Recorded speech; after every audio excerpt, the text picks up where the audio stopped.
Bureau chief Shahzad Chandio जी report मुताबिक दादू सेहत खाते दादू पारां डेली वेजेस ते वैक्सीनेटरन खे ऑफर ऑर्डर ॾियण वारी तकरीब सिविल अस्पताल दादू जे PMA हाल में थी।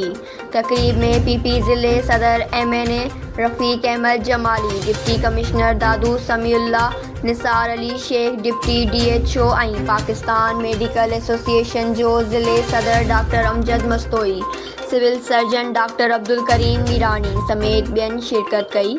तकरीब में 73 नौजवाननि खे डेली वेजिस खां ऑफर ऑर्डर ॾिना विया। उन मौक़े ते तकरीब खे ख़िताब कंदे PP ज़िले सदर MNA रफ़ीक अहमद जमाली चयो त सिंध सरकार नौजवाननि खे रोज़गार ॾियण वारो वाइदो वफ़ा कंदे सिहत खाते में डेली वेजिस तहत दादू ज़िले जा 73 नौजवाननि खे नौकरियूं ॾिनियूं आहिनि।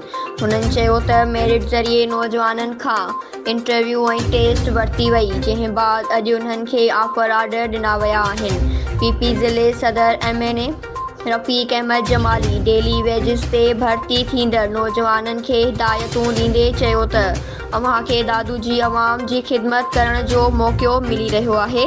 कोरोना वबा खे मुंहुं ॾियण ऐं दादू जी अवाम जी ख़िदमत खे यकीनी बणाइजो। हुन चयो त कोरोना वैक्सीन जो को बि साइड इफेक्ट न आहे।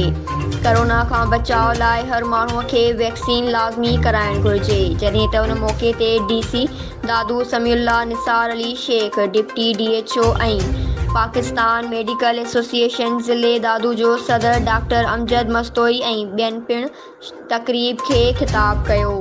न्यूज़ सिंध एक्सप्रेस न्यूज़ दादू।